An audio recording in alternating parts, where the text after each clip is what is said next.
Assalamualaikum warahmatullahi wabarakatuh. Perkenalkan, nama saya Zaid Hussein dengan NIM 17086312, Prodi Pendidikan Olahraga, Fakultas Ilmu Keolahragaan, Universitas Negeri Padang. Baiklah, di sini saya akan menjelaskan materi tentang walkover dan backover.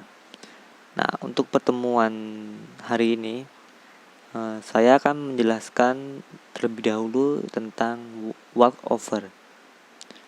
Nah, dalam penyampaian saya untuk menjelaskan materi ini, saya menggunakan metode ceramah.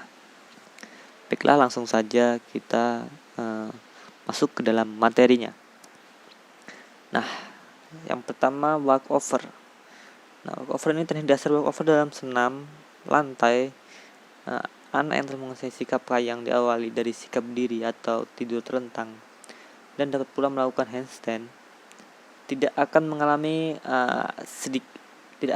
kesusahan atau hambatan yang berarti pada saat melakukan walkover. Nah, melihat dari sikap dan gerakan pada latihan walkover ini, faktor kekuatan tangan, lengan dan bahu memegang peranan yang besar karena sebagai penumpu. Kelepasan persendian dan kelemasan otot bagian punggung adalah faktor berikutnya yang memungkinkan anak dapat melakukan walkover. Nah, pada walkover ke depan maupun ke belakang hingga berdiri tegak tergantung pada ketepatan busur atau melengkungnya badan dan ketepatan penumpu atau penopang, yaitu kaki dan tangan. Nah, busur atau lengkungan badan terlalu besar akan agak sedikit susah atau mungkin tak dapat untuk kembali berdiri tegak. Nah, sebaliknya, busur badan terlalu kecil membutuhkan kelepasan sendi pangkal, paha, depan, dan perut. Pada umumnya, membuat busur yang kecil membutuhkan ketegangan dan tenaga yang besar.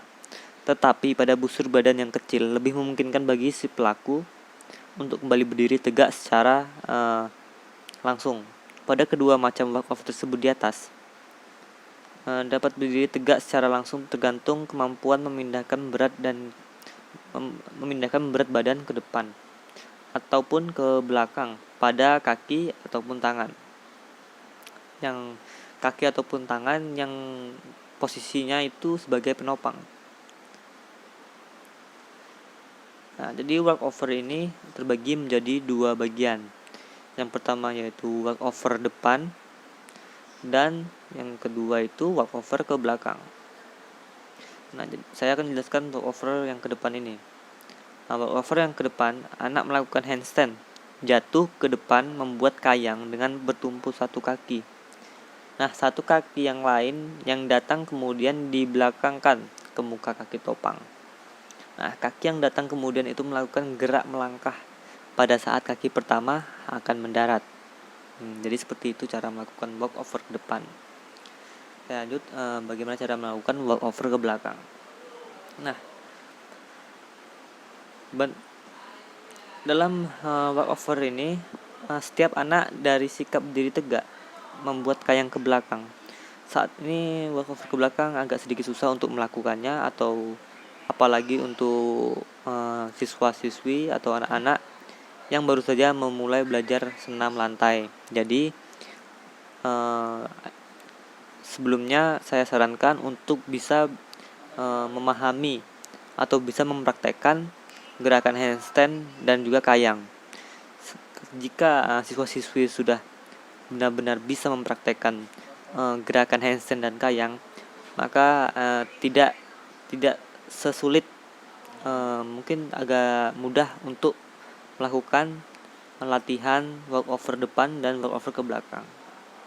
Jadi melihat kejadian yang baru saya jelaskan ini, maka kesusahannya adalah pada waktu atau momen kedua kaki itu terpisah jalannya. Nah, walkover ke belakang akan lebih mudah untuk kembali berdiri tegak dalam membantu latihan itu.